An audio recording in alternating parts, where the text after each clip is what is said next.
Assalamualaikum warahmatullahi wabarakatuh. Waalaikumsalam warahmatullahi wabarakatuh. Wabarakatuh. Dari kelompok 2 kelas 4B akan mendiskusikan mengenai materi realitas peternakan ke buku besar. Untuk materi pertama yaitu Kansa, dipersilahkan. Oke, saya akan membahas terkait slide pertama. Nah, di slide pertama ini siklus hidup dan dari transformasi biologis hingga realisasi finansial. Dari step pertama, realitas biologis atau pertumbuhan dan panen. Pada tahap ini, sapi atau misalnya padat yang akan menjadi sapi dewasa itu dicatat sebagai aset biologis. Menurut PSAK 241 Agrikultur, aset biologis diukur pada nilai wajar fair value dikurangi biaya untuk menjual. Karena hewan atau tanaman itu terus berubah secara biologis, maka nilai asetnya juga akan berubah. Nah, selanjutnya ada step kedua, realitas persediaan atau penyimpanan dan valuasi. Setelah dipanen, aset biologis berubah menjadi produk agrikultur ataupun persediaan. Contohnya, sapi pedaging dari sapi hewan menjadi daging, sapi perah menjadi susu, ayam dan menjadi telur. Pada tahap ini, PSAK 241 tidak digunakan lagi. Produk yang sudah dipanen menjadi persediaan dan mengikuti PSAK 14 yaitu persediaan atau sekarang dikenal PSAK 202. Persediaan dapat dinilai dengan dua metode yaitu FIFO dan average dan biaya-biaya tertentu dapat dikapitalisasi ke persediaan. Lalu ada step 3, realisasi ekonomi penjualan. Produk dijual kepada pelanggan. Pada tahap ini berlaku PSAK pendapatan 115 dari kontrak dengan pelanggan. Pendapatan diakui saat kendali atas barang tersebut berpindah tangan ke pelanggan. Slide selanjutnya. Nah, slide kedua yaitu titik panen atau point of harvest. Slide ini menjelaskan kapan aset biologis tersebut berubah menjadi persediaan. Ini adalah konsep yang sangat penting dalam PSAK 241 Agrikultur. Sebelum panen, ia menjadi aset biologis, contohnya sapi hidup, lalu mengalami transformasi biologis, dan pengukurannya itu digunakan nilai wajar atau biaya jika nilai wajar tersebut tidak dapat diukur secara andal. Nah, pada titik panen ini, saat hasil agrikultur dipisahkan dari aset biologis, contohnya susu perah dari sapi, telur dihasilkan dari ayam, di titik inilah terjadi perubahan status akuntansi. Setelah panen menjadi persediaan, yang pengukuran awalnya itu diukur sebesar nilai wajar dikurangi biaya untuk menjual atau fair value less cost to sell. Nilai tersebut menjadi harga perolehan awal pada saat persediaan. Sekian penjelasan dari saya. Oke, penjelasan berikut ini saya akan menjelaskan. Pada slide ini dijelaskan mengenai valuation engine atau mekanisme penilaian hasil panen berdasarkan PSAK 69 Agrikultur. Prinsip utamanya adalah hasil panen diukur menggunakan nilai wajar dikurangi biaya untuk menjual atau fair value less cost to sell. Pada saat titik panen, prosesnya dimulai dari harga pasar aktual atau fair value. Dari nilai tersebut kemudian dikurangi dengan biaya penjualan, seperti biaya distribusi, komisi, atau biaya lain yang secara langsung terkait dengan penjualan hasil panen. Hasil pengurangan tersebut menghasilkan nilai wajar bersih persediaan. Selanjutnya, nilai wajar bersih ini dibandingkan dengan total biaya produksi historis yang dikeluarkan perusahaan selama budidaya. Apabila nilai wajar bersih lebih tinggi daripada biaya produksinya, maka selisih tersebut diakui sebagai keuntungan biologis atau biological gain. Sebaliknya, jika lebih rendah, maka menimbulkan kerugian. Hal yang perlu diperhatikan adalah bahwa menurut PSAK 69, keuntungan tidak perlu menunggu terjadinya penjualan. Perubahan nilai akibat proses biologis langsung diakui pada saat panen. Dengan demikian, laporan keuangan dapat mencerminkan nilai ekonomi yang sebenarnya dan lebih relevan sesuai kondisi pasar pada saat itu. Ah, slide selanjutnya, pada panel A disajikan contoh penerapan konsep tersebut pada hasil panen berupa telur. Diketahui bahwa perusahaan memanen 10.000 butir telur. Harga pasar setiap butir telur adalah Rp2.000. Sedangkan biaya penjualan sebesar Rp100 per butir. Dengan demikian, nilai wajar bersih per butir telur adalah 1.900. Jika dikalikan dengan jumlah telur yang dipanen, maka diperoleh nilai persediaan sebesar Rp19 juta. Sementara itu, total produksi yang telah dikeluarkan perusahaan adalah sebesar Rp15 juta. Karena nilai persediaan lebih tinggi dibandingkan biaya produksinya, terdapat selisih sebesar Rp4 juta yang diakui sebagai keuntungan nilai wajar atau keuntungan biologis. Jurnal yang dibuat adalah persediaan telur sebesar 19 juta di debit dan aset biologis atau produksi atau biaya produksi sebesar 15 juta di kredit. Keuntungan nilai wajar sebesar 4 juta di kredit. Contoh ini menunjukkan bahwa peningkatan nilai yang terjadi selama proses biologis dapat diakui sebagai pendapatan pada saat panen. Panel B, selanjutnya pada panel B ini memberikan contoh pada hasil panen berupa susu. Dalam kasus ini, perusahaan memanen 2.000 liter susu dengan harga bersih atau nilai wajar sebesar Rp7.000 per liter. Total biaya produksi yang telah dikeluarkan adalah 5.500 per liter. Nilai persediaan susu yang diakui adalah sebesar Rp14 juta, yaitu hasil perkalian dari 2.000 liter dengan harga bersih yaitu Rp7.000 per liter. Sedangkan total biaya produksi yang dipindahkan dari aset biologis adalah Rp11 juta. Selisih antara keduanya yaitu Rp3 juta. Diakui sebagai keuntungan nilai wajar. Jurnal yang dibuat adalah persediaan susu sebesar 14 juta di debit, aset biologis sebesar 11 juta di kredit, keuntungan nilai wajar sebesar 3 juta di kredit. Melalui contoh ini, kita dapat memahami bahwa PSAK 69 menekankan penggunaan nilai wajar agar hasil panen dicatat sesuai kondisi ekonomi aktual. Dengan demikian, informasi dalam laporan keuangan dapat menjadi relevan, transparan, dan mencerminkan manfaat ekonomi yang benar-benar diperoleh perusahaan dari aktivitas agrikultur. Sekian penjelasan saya, terima kasih. Slide selanjutnya ini membahas tentang prokreasi dan pertumbuhan berjalan. Nah, prokreasi alami ini merupakan hewan ternak yang dapat berkembang biak, misalnya sapi yang melahirkan anak. Anak sapi tersebut sudah memiliki nilai ekonomis sehingga langsung diakui sebagai aset biologis baru. Karena itu, perusahaan mencatat adanya keuntungan nilai wajar walaupun tidak ada transaksi penjualan. Nah, ini kan kelahiran 5 ekor anak sapi. Jurnalnya yaitu di debit aset biologis anak sapi sebesar 19 juta, dikredit dicatat sebagai keuntungan nilai wajar sebesar 19 juta. Karena seluruh nilai aset baru langsung diakui sebagai keuntungan biologis. Nah, yang di kasus kedua adalah pertumbuhan berjalan, yang dimana aset biologis seperti ayam boiler mengalami pertumbuhan fisik. Misalnya pertambahan berat ataupun kualitas meningkat. Kenaikan ini menyebabkan nilai aset juga meningkat, sehingga selisih kenaikan tersebut diakui sebagai keuntungan nilai wajar. Jurnalnya di debit aset biologis sebesar 10 juta dan di kredit sebesar 10 juta dicatat sebagai keuntungan nilai wajar. Didapat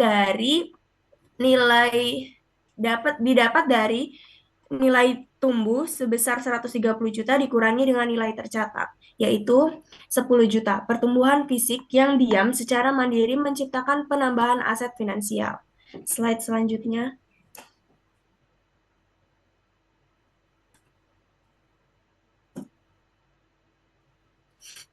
Nah, slide ini membahas tentang pengecualian dan realisasi ekstrim, yang dimana di kasus pertama adalah pasar yang mengalami penurunan harga. Jadi misalnya ada telur ayam, harga pasar biasanya lebih rendah dari biaya produksi.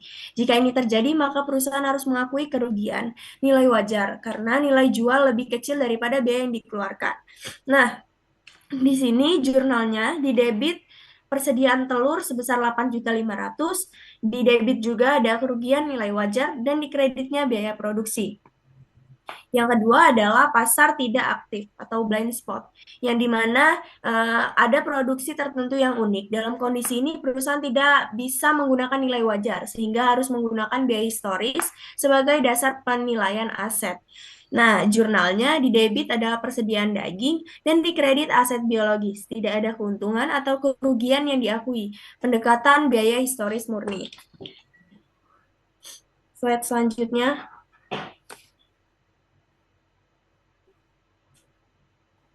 Nah, slide ini membahas tentang realitas persediaan bahan bakar pertumbuhan, yang dimana persediaan dalam peternakan bukan hanya produk akhir yang siap dijual, melainkan bahan bakar biologis, seperti pakan ternak. Nah, bagaimana kita menilai tumpukan pakan ini akan secara langsung mendetek harga pokok produksi, harga pokok penjualan, dan pada akhirnya seberapa besar laba yang dilaporkan entitas. Kebijakan akuntansi di gudang membentuk realitas finansial di buku besar, yang dimana pakan yang diberikan pada hewan secara langsung mempengaruhi pertumbuhan, kesehatan, dan juga hasil akhir produksi. Oleh karena itu, pengelolaan persediaan pakan sangat penting karena akan berdampak pada biaya produksi, harga pokok penjualan, dan juga laba perusahaan. Nah, pada slide ini kita membandingkan metode FIFO dan metode rata-rata tertimbang. Di poin pertama itu ada asumsi aliran listrik, di mana di metode FIFO barang masuk pertama dipakai atau dijual pertama. Maksudnya, barang yang pertama masuk dianggap sebagai barang yang pertama digunakan atau dijual. Sedangkan metode rata-rata tertimbang, barang dicampur menjadi satu kolam nilai atau barang dicampur menjadi satu kelompok. Poin kedua itu kasus penggunaan ideal, di mana cocok untuk produk yang mudah rusak atau memiliki masa simpan yang pendek. Contohnya itu seperti susu dan telur. Lalu di metode rata-rata, persediaan homogen curah atau cocok untuk persediaan homogen atau sulit dibedakan satu sama lain. Contohnya itu ada pakan dalam silo dan bahan baku produksi. Lalu poin ketiga itu dampak HPP, di mana HPP di metode FIFO itu lebih rendah karena menggunakan harga lama. Sedangkan di metode rata-rata tertimbang, HPP-nya lebih stabil karena mempresentasikan rata-rata harga pasar. Lalu di poin yang keempat, dampak terhadap laba yang dilaporkan. Nah, HPP di metode FIFO itu lebih rendah, jadi labanya lebih tinggi. Sedangkan di metode rata, HPP-nya lebih tinggi atau lebih stabil, jadi laba yang dihasilkan lebih moderat atau konservatif. Slide selanjutnya. Nah, di sini ada contoh kasusnya, di mana kita memiliki 1000 kilo dengan harga 4.000, lalu 1000 kilo dengan harga 5.000. Yang pertama itu 1000 kilo kali 4.000, itu totalnya 4 juta. Lalu 1000 kilo dikali 5.000, totalnya 5 juta. Jadi, total persediaan kita ada 2000 kilo dan total nilai kita itu ada 9 juta. Di mana kita menggunakan pemakaian 1200 kilo. Di metode FIFO, kita menggunakan persediaan yang lebih dulu masuk. Jadi 1000-nya itu ambil dari 4.000 yang dengan harga 4.000, jadi 1000 kilo dikali 4.000 itu 4 juta. Lalu yang 200 kilo itu ambil di harga 5.000. Jadi 200 kilo dikali 5.000 itu 1 juta. Total HPP yang didapat di metode FIFO itu ada 5 juta. Sedangkan metode average, rumusnya itu dari total nilai tadi 9 juta dibagi dengan total persediaan 2000 kilo, jadinya harganya 4.500 per kilo. Jadi pemakaian 1.200 kilo dikali 4.500 kilo itu total HPP-nya 5.400.000. Nah, selisih yang didapat sebesar 400.000 dari 5.400.000 dikurang 5 juta murni merupakan hasil dari pilihan akuntansi, bukan perbedaan realistis fisik. Maksudnya, itu bukan karena perbedaan jumlah pakan yang dipakai, tetapi karena perbedaan metode akuntansi yang digunakan. Jadi, kita harus memilih metode yang sesuai, menerapkan secara konsisten, dan mengungkapkan metode yang digunakan dalam laporan keuangan. Slide selanjutnya. Nah, di slide ini adalah realisasi ekonomi mekanisme pendapatan PSAK 115. Langkah yang pertama itu ada identifikasi kontrak, di mana perusahaan harus memastikan adanya kontrak yang sah dengan pelanggan.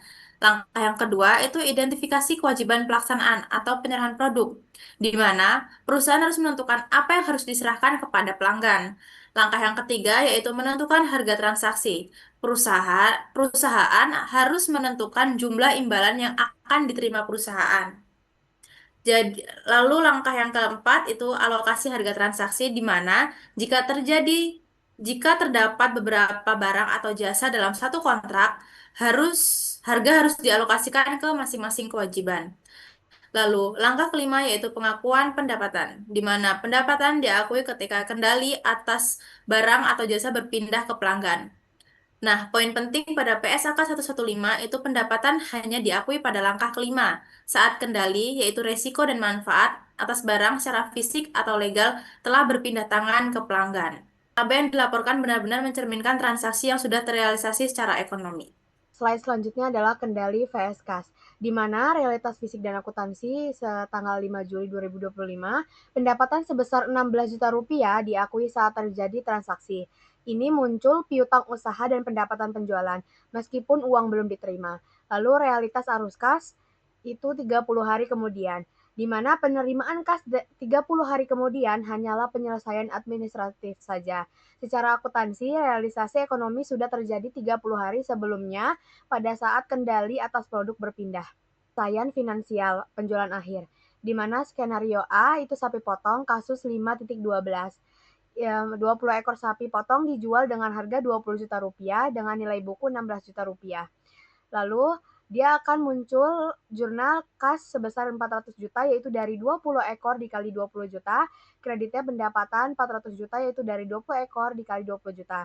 Lalu mencatat HPP-nya sebesar 320 juta yaitu dapat dari 20 ekor dikali 16 juta rupiah. Kreditnya persediaan sapi. Laba realisasinya adalah 80 juta di mana 400 juta dikurangi dengan 320 juta jadi 80 juta. Skenario B, Day Old Chick atau DOC kasus 5.14 di mana 5.000 DOC dijual dengan harga 8.000, nilai bukunya 6.500. Jadi kita mendapat pendapatan yaitu sebesar 40 juta di mana 5.000 ini dikali sama 8.000. Lalu HPP-nya 32.500.000 itu dapat dari 5.000 dikali 6.500. Jadi laba realisasinya 40 juta dikurang 32.500 sebesar 7.500. Slide ini akan menjelaskan perbedaan dari laba biologis dengan laba realisasi. Untuk laba biologis itu diatur oleh PSAK 241. Laba tahap pertama itu keuntungan biologis. Keuntungan yang muncul ketika entitas peternakan menghasilkan laba secara internal melalui proses biologis, yaitu pertumbuhan aset, produksi tanpa interaksi eksternal, nilai diukur mark to market atau nilai pasarnya. Untuk laba realisasi itu diatur PSAK 115. Pada laba tahap 2, entitas memperoleh margin tambahan saat menjual persediaan ke pelanggan eksternal. Harga untuk penilaiannya harga jual dikurang nilai buku persediaan yang telah disesuaikan. Sintesis inside box berbeda dengan bisnis retail yang mencatat laba saat penjualan. Agribisnis mengakui penciptaan nilai 2 kali. Laba bersih akhir adalah orkestrasi antara keajaiban biologi dan eksekusi komersial. Slide selanjutnya. Buku Pedoman CFO Agribisnis, ringkasan eksekutif. Untuk peristiwa yang pertama, ketika pertumbuhan atau kelahiran, statusnya itu adalah aset biologis. Penilaiannya itu nilai wajar, standarnya PSAK 241, keuntungan biologis. Peristiwa kedua, pemerahan atau pemanenan, status asetnya dari aset biologis berubah menjadi persediaan. Penilaiannya yaitu adalah nilai wajar bersih.